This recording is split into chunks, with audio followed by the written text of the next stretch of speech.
At the moment we're just on the coach ready to head off to Manchester, so I'm quite looking forward to it.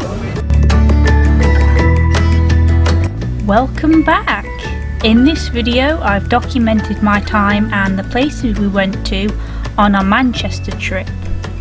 Our original destination was going to the Whitworth Museum. The journey itself was around 2 hours long.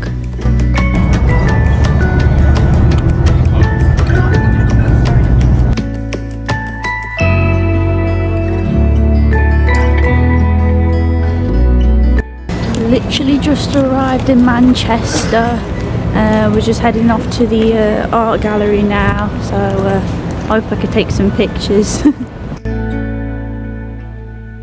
The Whitworth Museum provided some amazing visual artwork, in which later on in this video I will talk about one in particular.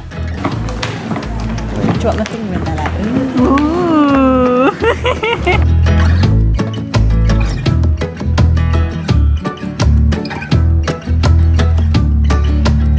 With some time to kill, we decided to make our way to an art shop called Fred Aldo's.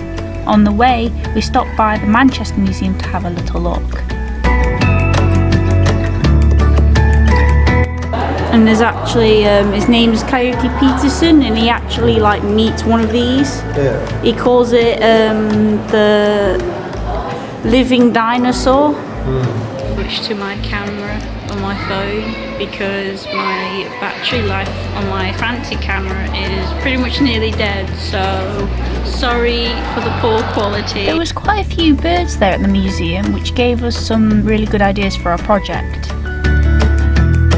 He's like, what's up boys? I'm gonna go take a dip. And of course we couldn't leave without seeing the cute little frogs there.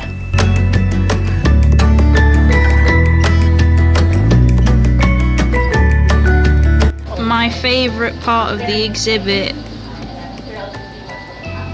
I don't know, but it looks so similar.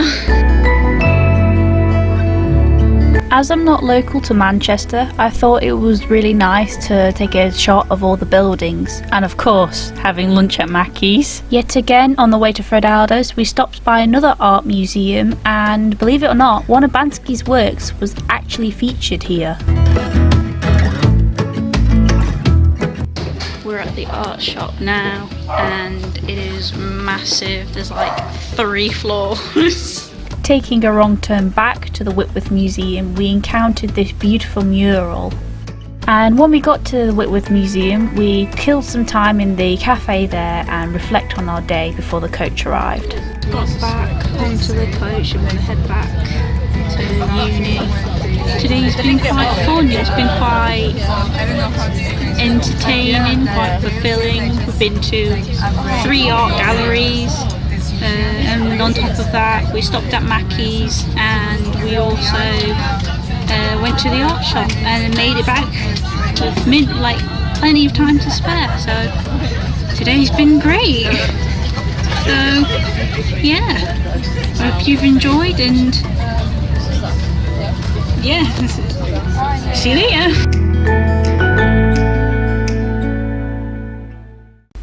In all my years since being introduced to his work from school, I'd never thought I would see a real Banksy original. I've been a big fan of Bansky's work for so long, to actually see it in the flesh is completely a different experience altogether. This piece specifically is one of Bansky's most infamous of the lot. The funny thing about this was it was in an area of the 3rd museum we went to that was purely just for romanticism pieces, so it stood out from the rest. Almost like Banksy himself just walked in, stuck his work on the wall and left. I love this piece half to death because it's iconic and revolutionary. It depicts a man throwing a bouquet of flowers instead of a hand grenade. The man, who can be depicted as either a terrorist or an activist, is wanting to shower the opposite side with flowers instead of violence. In conclusion, this piece is trying to communicate a message saying, make love, not war. Banksy uses stencil so he can literally place his work anywhere. The story on how this piece got to DJ Mary Ann Hobbs is quite interesting. Banksy gave me this picture as a birthday gift in May 2000. It was delivered to me live on air at BBC Radio 1 by Stuart Price of Les Rhythm Digitals, who went on to become Madonna's musical director. Stuart came to the studios with a mob of musicians from the Wall of Sound record label to celebrate my birthday.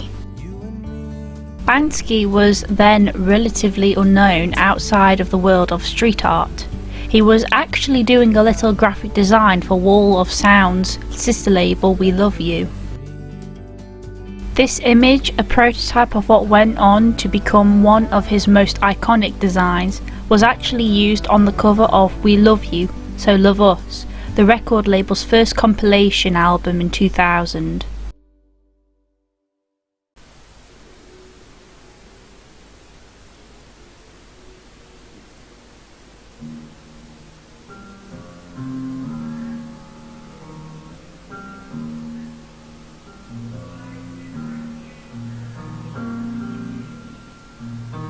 William Kentridge's second-hand reading was the artwork I got moved by the most. It's a video of a flipbook which contains hundreds of drawings within the shorter Oxford English Dictionary. The illustrations are of South African landscapes with birds, objects of communication, colour geometric forms, phrases and human figures, including the artist himself who travels and transforms across the pages. There's something hypnotic about this film. It might be the music, the drawings, the content, or the pacing. Yet, when I saw this at the Whitworth Museum, I sat there for what seemed like an eternity. I was so invested in the video, the illustrations, the music, I sat there in complete awe. The music by Neo Morgana had me calm, relaxed, and it felt like this weight came off my shoulders. At first, I couldn't understand the images, as it was quick flashes. Some seemed rather out of context. However, sitting through it once more, I saw even more. A man walking, a man standing with his arms crossed, a man stepping over a chair, the protagonist. Then, figures running, dancing, and flashes of shapes, phrases like while setting down the dog's water, and the odd page falling out. It felt like I was revisiting old memories, past experiences only I can relive. Yet, it's comforting, not lonely. When reading this pamphlet about Kentridge's exhibition on second-hand reading, I understood the message.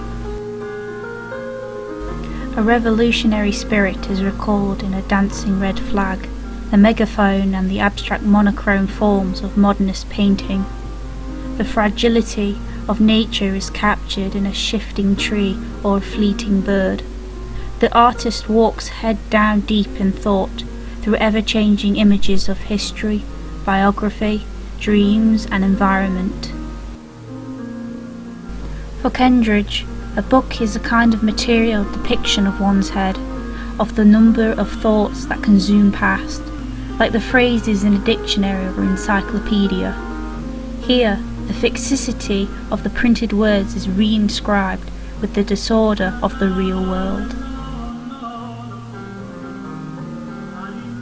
Thank you very much for watching. I hope you enjoyed this trip with me, and I'll see you guys next time. Stay thirsty.